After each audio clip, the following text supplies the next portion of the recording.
Bien, estamos aquí reunidos para hablar del último y por fin el sexto pilar de la autoestima que trata sobre la integridad personal. La integridad personal se produce cuando los valores, creencias o normas que te has planteado concuerdan con tu forma de actuar.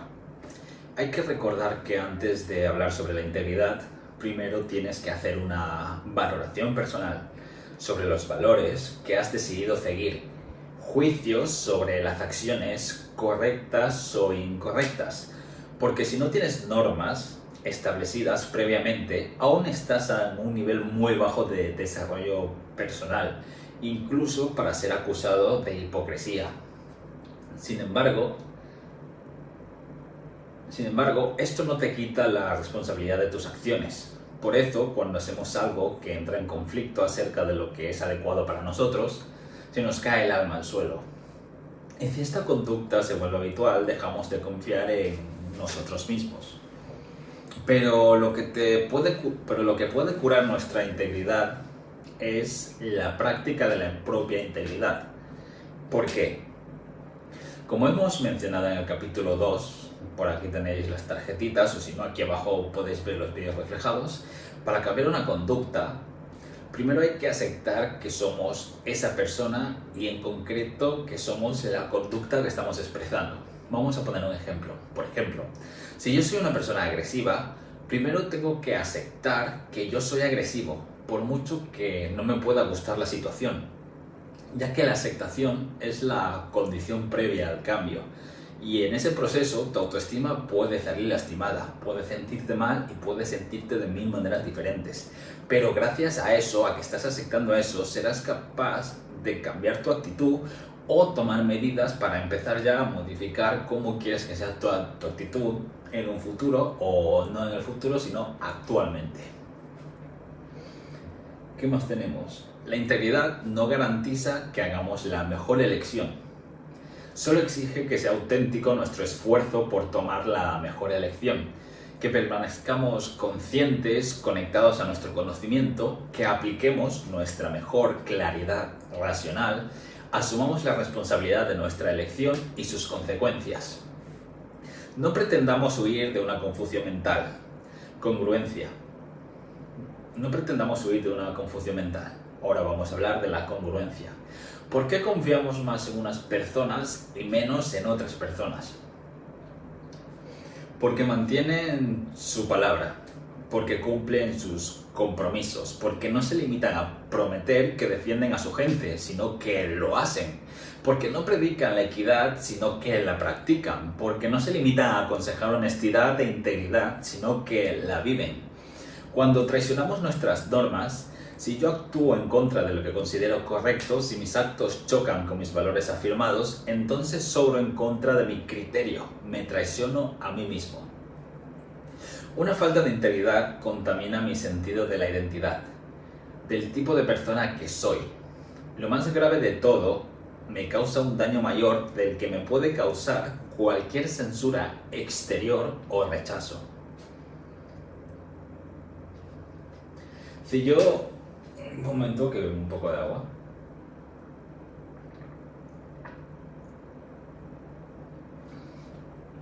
Otro ejemplo que te lo veremos un poco más claro, como de costumbre. Por ejemplo, si yo doy sermones a mis hijos sobre la honestidad, pero miento a mis amigos, si me siento indignado cuando la gente no cumple sus compromisos conmigo, sin embargo, yo incumplo los compromisos con los demás, si utilizo a mi colega de despacho y me apropio de sus logros, estoy cometiendo una agresión a mi respeto hacia mí mismo. Si estoy en una posición para aumentar mi autoestima, también puedo disminuirla. Este es un apartado muy importante del que hemos estado hablando vídeo tras vídeo. Estamos haciendo estas cosas para aumentar nuestra autoestima. Tenemos unos ciertos hábitos, unos ciertos valores, unas ciertas conductas que vamos a hacer para mejorar nuestra autoestima. Pero al igual que estamos en posición para hacer crecer esa autoestima, también estamos en la misma posición para hacer que esa autoestima decrezca. Y esto se ve reflejado cuando intentamos vivir con unos valores y no los cumplimos en lo absoluto, se nos hace imposible o no se nos hace llevadero. Entonces cometemos muchas agresiones contra nosotros mismos. ¿Por qué? Porque cuando se trata de la autoestima, tienes que temer más a tu propio juicio que el juicio de los demás. Puedo evitar a las personas que han conocido la humillante verdad acerca de mí, pero no puedo evitarme a mí mismo. Yo creo que de aquí, no de este texto en concreto, pero que todos conocemos la famosa frase de tu peor enemigo eres tú mismo. Y aunque las demás personas no sepan que tú estás mintiendo, tú lo sabes. Y aunque no te sientas juzgado por tus acciones por las otras personas, tú te sientes juzgado por ti mismo. El mayor enemigo, la peor persona que puede pasar por tu vida eres tú mismo. ¿Por qué? Porque tú mismo te juzgas, tú mismo caes en depresiones, tú mismo caes en ansiedad, tú mismo mantienes tu propia reputación contigo mismo, y para bien y tanto para mal. Una tragedia para muchas vidas es que las personas subestiman considerablemente los costes para su autoestima y las consecuencias de la hipocresía y la falta de honestidad. Se imaginan que en el peor de los casos se produce cierto malestar, pero lo que se mancha es el propio espíritu. Aquí está como dicho muy bonito de, bueno, no va a pasar nada, que hago unas cuantas mentiras. Como mucho me puedo sentir un cierto malestar, pero al referirte a manchar tu propio espíritu, se refiere un poco a manchar la reputación que tienes contigo mismo. Entonces, en un futuro, cuando vayas a hacer... Es que no estoy poniendo un ejemplo concreto. Entonces, en un futuro, cuando vayas a hacer otra cosa, no vas a sentir, por ejemplo, la misma confianza que si eso fuera verdad. Por ejemplo, si yo miento que soy muy bueno en inglés y realmente no lo soy, puedo mentir para conseguir el trabajo, vale.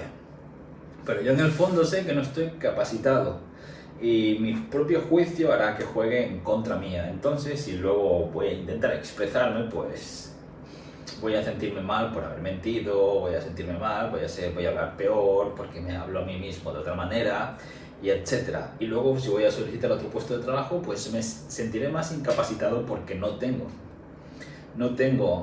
nada que lo respalde, simplemente soy un mentiroso y vivo a costa de las mentiras. Entonces esas mentiras al final no llevan a ninguna parte y hacen que tu reputación contigo mismo decrezca y que tú mismo confíes menos en ti mismo. Cuando el sentimiento de culpa es consecuencia de un fracaso de la integridad, solo un acto de integridad puede enderezar esa quiebra. Como un ejemplo lo vemos más claro. Digamos que he mentido a una persona muy importante. El acto ha roto nuestra integridad. Pero el hecho de ponernos como meta decir siempre la verdad, por muy incómodo que nos pueda resultar, son actos que nos hacen ir recuperando nuestra integridad. Cuando rompemos nuestros valores, vamos intentando hacer otras acciones para mejorar nuestros valores otra vez. No es tanto como la iglesia de pecas, al final te arrepientes y todo se ha arreglado. No, tienes que asumir las consecuencias de tus acciones y tienes que hacer las acciones necesarias para intentar que no se vuelva a repetir esa conducta y para enmendar ese daño que has causado antes. ¿Y qué sucede si nuestros valores son irracionales? Tan pronto percibamos que el seguir nuestras normas parece llevarnos a la autodestrucción, ha llegado el momento de poner en cuestión nuestras normas.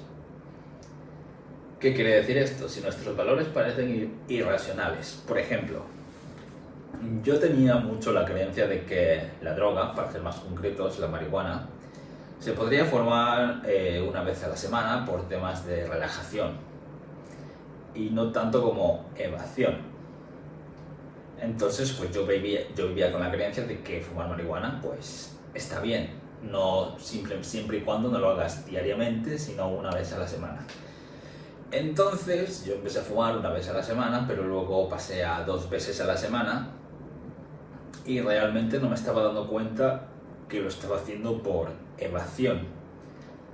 estaba evadiendo mis problemas y me estaba refugiando en la marihuana para intentar sobrellevarlo de una forma más placentera. Y todo eso, antes de darme cuenta, pues antes me sonaba a que yo vengo aquí a fumar, me relajaba un poco y incluso si me ponía a leer me daba la sensación de que podía leer más deprisa, de que se me quedaban mejor las cosas, de que estaba más motivado, pero siempre siendo como dependiente. Y el resto del día pues me sentía un poquito más como zombie, sin ganas, y necesitaba otra vez de ese porrillo pues para aumentar un poco más mi estilo de ánimo. Entonces fue cuando me di cuenta de que mis valores eran irracionales, pero simplemente porque lo estaba viendo, porque me estaba perjudicando. Entonces cuando algo te perjudica dentro de tu vida actual, pues es hora de replantearte como ¿qué está pasando aquí? ¿Por qué está saliendo todo mal? A lo mejor tengo que volverme a replantear el tema de la marihuana, lo de volver a fumar. Y es entonces cuando simplemente dejé de fumar y ya no tengo la meta de hacerlo una vez a la semana ni una vez al mes, simplemente lo haré si es que lo hago cuando sea alguna ocasión muy especial, a lo mejor alguna fiesta o con alguien muy especial que ya sea, como sabes, el detonante o la última opción que sea fumar eso, pero si no es por ese medio, pues no lo volvería a tocar, así sinceramente. Y de eso se trata.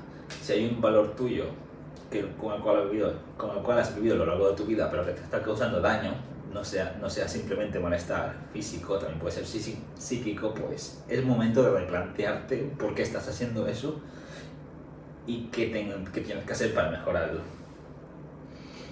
Ser felices a nuestro modo, el siguiente apartado. Al ser felices a nuestro modo, pues también está un poco como muy extendido de vive y deja vivir. Es como, a ver, se entiende, pero eso hay que añadirle más cosas.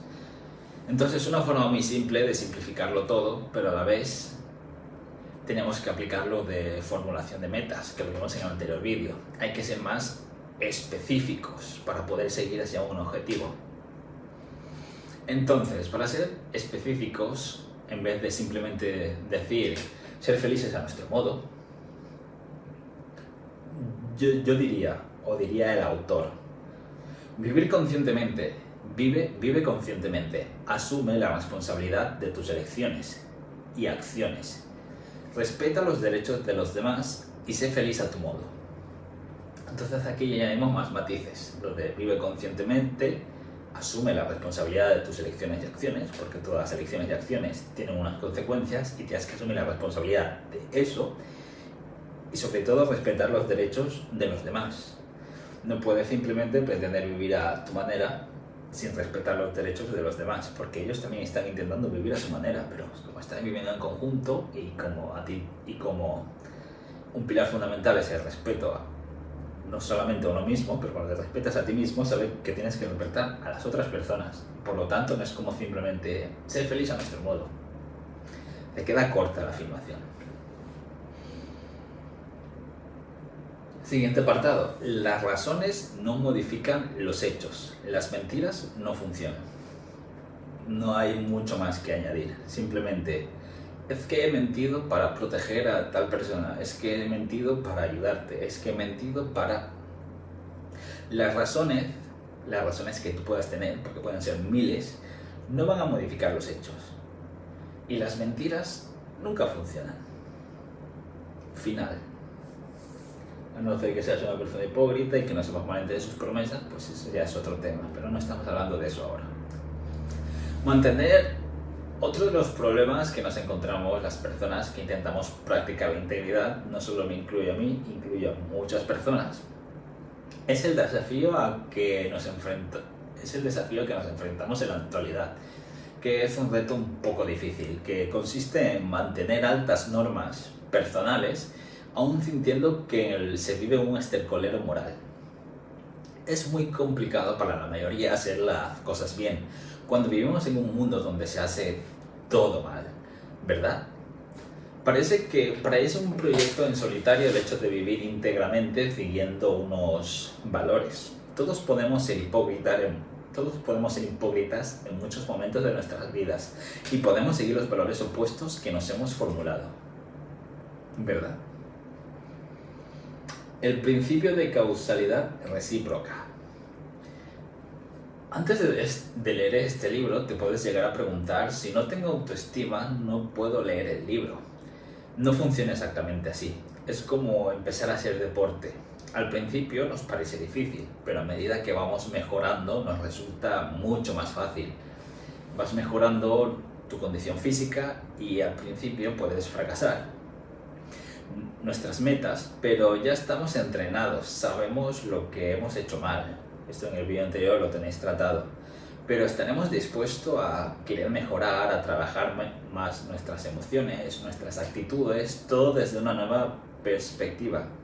Y este libro parece un código moral, y eso es verdad.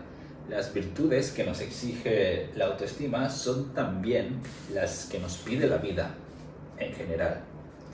Muchas gracias por ver este vídeo y aquí finaliza la serie de los 6 pilares de la autoestima. Probablemente suba algún otro vídeo relacionado con este libro, pero como ha sido un experimento muy largo, que me ha llevado mucho tiempo y como estoy simplemente aportando mi valoración personal del libro y no la acabo de profundizar, los vídeos han salido de la forma que han tenido que salir, y para los siguientes vídeos intentaré mejorar mi forma de argumentar y de decir las cosas. Muchas gracias y hasta la próxima.